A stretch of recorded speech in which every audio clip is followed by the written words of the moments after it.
Hey guys, Rimble Engine 95, recording live from the Locutus County Prison Cell. It's a very rare Saturday morning I have available, so I figured I would bring the fight that I meant to do between Bond versus Wick and Adam versus Apocalypse, and that's this one I'm this one I came up with here. But before I actually say it, a little bit of backstory. So this is one I came up with. I haven't seen it anywhere. And I'm not getting recommended amphibia fights, but I'm always like looking at, you know, I'm always looking at people requesting stuff in general and people like, like the stuff people want to see, like the trailers and all that stuff, and like my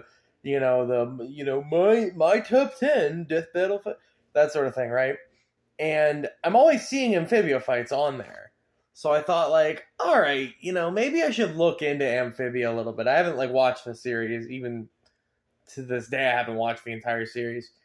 And I'm always looking into Amphibia, and I'm thinking, like, all right, what's a good character? I'm looking at the individual character. I'm like, well, aside from like, it's just I didn't see anything I liked, and then I saw the core. And after they explained it, I was like, that's the Borg. Like, that's literally just the Borg. So that's where this fight came from. So if you haven't read the video description or looked at the thumbnail or, been paying attention up until this point, the fight I'm talking about is Darcy versus Locutus of Borg. This is just an excuse to do a Star Trek fight too, essentially, because anyone who's followed me up until this point, even though I've only had like 3 total fights with Star Trek characters, you'll know I'm a really big Star Trek fan. So like, and I really think they should introduce Star Trek in a death battle. That would be really cool. But how to go about this? So, let's start with Darcy, just to get it out of the way here. So, Darcy's one of the 3 heroes who, after being brought to Amphibia, is kind of like, I forget if it's a prophecy or not, actually, but like they're the 3 destined heroes for the to save Amphibia, right? And Marcy is kind of the she's kind of like the outcast of the 3, right? She's less, she doesn't quite get along with everyone perfectly. She doesn't, you kind of get the feeling she's got her own thing going on, and she constantly like makes some decisions that are less than morally ideal, and you think, okay, you get an uneasy feeling about her. Well, unbeknownst to her, she ends up being taken by a device and used as the vessel for this device, the device being the core. Now, the core is a kind of like a supercomputer hive mind that was built by and to retain the minds of the greatest minds that Amphibia has ever known, right? Amphibia being another dimension, and right? Okay. So the greatest minds of Amphibia are all collected and kept in this kind of hive mind that speak and think in one voice, right? They speak and think as a singular person, and all they need is a vessel in which to, take over. So after the core took over Marcy, she became known as Darcy, or she self-designated herself as Darcy, being, Dark Marcy. Now, I don't believe she has access to Marcy's regular abilities, right? But she does have I don't think it's cybernetic. I think it's she does have like a robot kind of exoskeleton sort of thing going on. So she does, and it is confirmed that she is, faster, stronger sort of thing. She is superhuman in abilities. right? She also has, like I said, because she is essentially, in essence, the greatest minds of all of Amphibia in one being, right? She is able to like do, computer-esque fast calculations um in in a matter of seconds. And she's only had one actual fight, but in that fight she showed that she was clearly incredibly acrobatic, incredibly combat intuitive, and she also has a laser scythe, which is the cool thing. She also demonstrated her probably two biggest weaknesses. One being her bravado and need to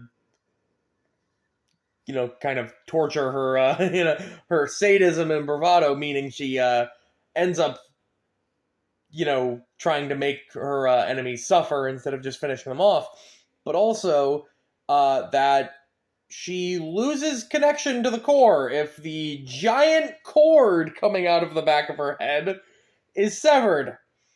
So yeah,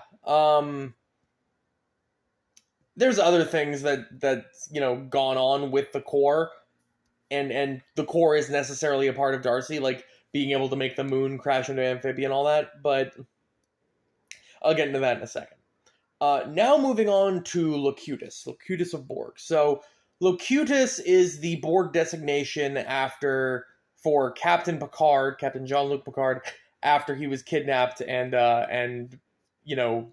turned into a Borg. Now, the process by which you get turned into a Borg isn't just they slap some metal and white paint on you and say, okay, you're good. They insert nanoprobes into you that build themselves from the inside out. So that plating and everything that's on him, yeah, that's coming from inside of him, right? So the Borgs are actual, like, cybernetic beings that are just being taken against their will and used for the Borg Collective. Now, what is the Borg? If you haven't seen my video of Borg vs. Cybermen, which is probably not accurate and outdated, considering it was 6 or 7 years ago and I didn't actually do any of the research. Well, the Borg are a species of cybernetic beings that assimilate and, wipe out and assimilate other cultures to gather their own knowledge. They are a hive mind race, right? They when the Borg, when the collective thinks, we find out it's not really a collective, but it's actually a hierarchy. But when a thought is had, it is had by all of them. It's shared. All of their they don't feel pain, they don't feel emotion. They're just basically just mechanical nightmares that all learn and think and adapt in one singular swoop. So after you fight one of them, they've all fought you, essentially. And it's that same adaptive technology that is implemented into Locutus. So that includes things like an adaptive shield, like a personalized adaptive force field. These force fields don't work on physical projectile weapons, and they don't work, presumably, on hand-to-hand weapons, though as we see with Worf, they are clearly capable of modulating these manually to repel physical-based attacks. They are not, but generally they're used for energy, right? They're used for phaser fire and things like that. And after they've been hit with a source of energy, they remodulate themselves so that they're no longer able, that source of energy is no longer able to penetrate the shield. Right? So after you kill one Borg with if you kill one Borg with one phaser on the same setting, you can't kill any more. After all, what is the life of one drone to the collective that, assimilates thousands, per day? So, the answer to this on the Federation's part was to create modulating phasers that change their frequency and output every 3 seconds to a random setting so that it could, continue to be usable against the Borg. Um, Alongside these cybernetic, enhancements come things like super strength, able to compete with Klingons, and only beings like Data were able to actually muscle away from it. And Data is, I think, confirmed to have he's supposed to have the strength of not literally. They say 10, 15 men all the time, but I think he's strong enough to bend tritanium alloy and things like that, which is stronger than titanium. So to be able to, Data is able, so they're stronger than Worf, weaker than Data. That leaves a lot of room there, but going into the weaponry, I mean, we've never seen Locutus actually use a phaser, but we know there are different Borg designations. There's there's Borgs that are meant for, there's the Borg nursery, quote unquote. There's Borg repair drones. There's combat drones. There's heavy combat drones. There's information obtaining drone. There's different designations and jobs around the Borg collective, and Locutus's role was to kind of be the intermediate between humanity and the Borg to make the transition easier. He was supposed to be the spokesperson for, hey, let the Borg assimilate you. So in that regard, it's not entirely likely that they would have fitted him with weapons, but they did give him a cybernetic arm that's capable of hacking into Federation ships and whatnot. So and the rest of his body is congruent to, what a Borg soldier would look like.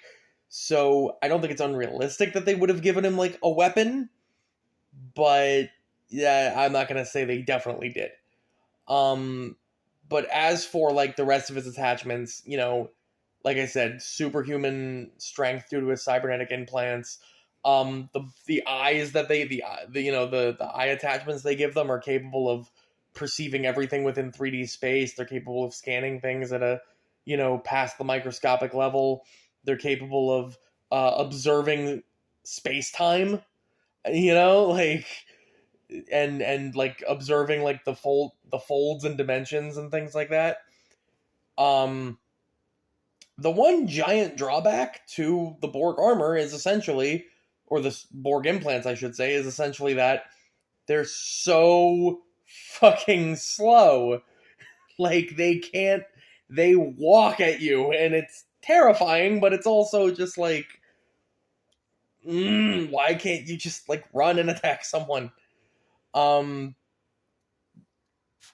yeah, so Locutus as an individual not only has, all of that ability of the Borg implants, all of the access to at one time, all of the collective knowledge to the Borg collective, but also all of the life experience and combat ability of Jean-Luc Picard, which is kind of the reason why the secondary reason the Borg took him was by obtaining Picard, they obtained all of the tactics, technology, everything about the Federation, and he was, a high-ranking official on an exploration-class vessel in the Federation. He had access to so many of their archives. The knowledge that he possessed was instrumental in the Borg killing off several hundreds of Federation ships and countless Federation personnel lives during the Battle of Wolf 359.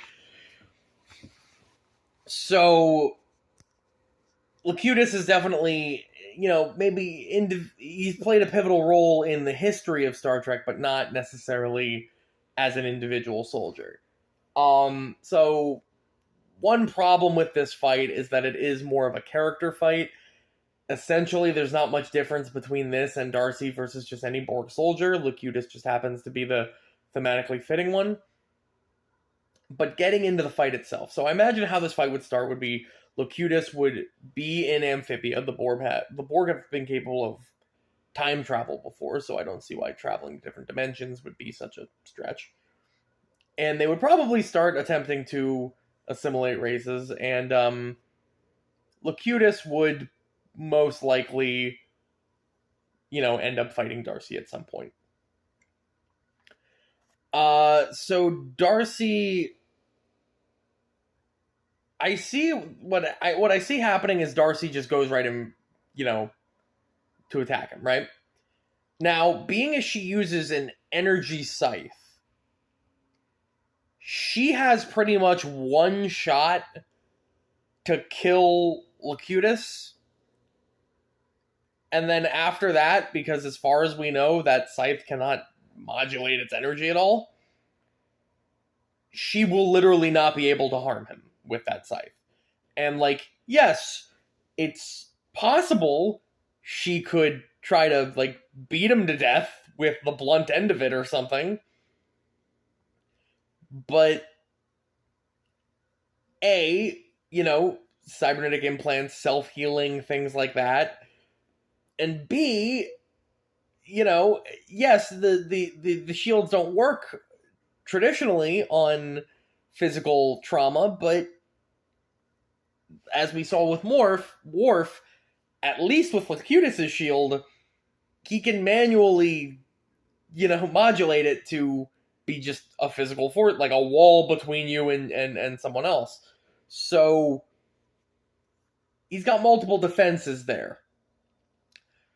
In terms of Darcy's other ability, which I just completely neglected to mention until now, she's capable of creating, hallucinations. She can create copies of herself, and she used it against, what's her name? In their one fight. She used it against her to, bring up illusions of, her trauma and stuff, right? Now, we know in both cases, Marcy and Jean-Luc, do have some monicum of control. They can, influence, they're being mind controlled, but they can fight it a little bit, but not entirely. But I don't think bringing up the trauma of being taken in by the Borg is going to be enough to, let Jean-Luc actually, it's not going to affect anything. Not only that, Locutus would also be capable of seeing through the illusions because, like I said, he can observe, 3D space in its entirety. He can observe space-time. He can, analyze things down to the molecular structure. If something's just a magical illusion, he's going to be able to tell that it's not physically there and that it's not a threat. And that's kind of also the Borg MO, that they don't really pay anything attention until it's an immediate threat to them.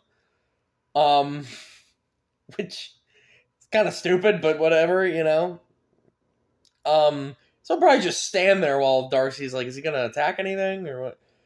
Now if he has a phaser or something, I think that pretty much wraps up this fight, but other than that, there doesn't seem to be any great way for Locutus to win this fight, but I did think of something. A, Darcy has that tube at the back of her head that just leaves her completely susceptible. B, the way that Borg assimilate other races by, implanting the cybernetic... All Borg can do that. So all Locutus really has to do is get close enough once to put a few microbes into her, and eventually those microbes are going to build and multiply each other and turn her into a Borg. So on one hand, so really this is, both characters have to one-shot each other. The difference being, Locutus has a very limited offense, but an almost perfect defense. Darcy has amazing offense and a critical weakness. The difference between these two, and what makes one of them more capable than the other, in my opinion, is the fact that Locutus is capable of exploiting Darcy's weakness. Whereas Darcy, in addition, has been known to not act rationally, despite having a supercomputer and the minds of the greatest people of her dimension in her head. She doesn't really. She tends to rush in and just. Again, she's sadistic. She tries to. Like, if she knew I only have one shot and I'm gonna kill this guy in one thing, maybe she would. But she might also try to toy with him. And as soon as she hits him and doesn't kill him with that scythe, I think she loses. And yeah, some people might bring up that, well, what about the final gambit? I didn't mention this, but the final gambit is that in ancient Amphibia, the greatest minds built a civilization on the moon and attached rocket thrusters to the moon so that they could crash it into Amphibia and destroy it if they needed to. Well, seeing as how that's incredibly location-based, and they would have to have a fight specifically in Amphibia, because it's not like they've done this to every moon, right? They can't control moons or something. This is that specific moon they built a specific technology on. If that were the case, well, I would have to bring up that Locutus has access to Borg vessels and Borg cubes that are capable of destroying planets. So, if she gets to control the moon, I think it's only fair he gets to control a thing that blows up the moon. Which was done in Amphibia, so, like... Yeah.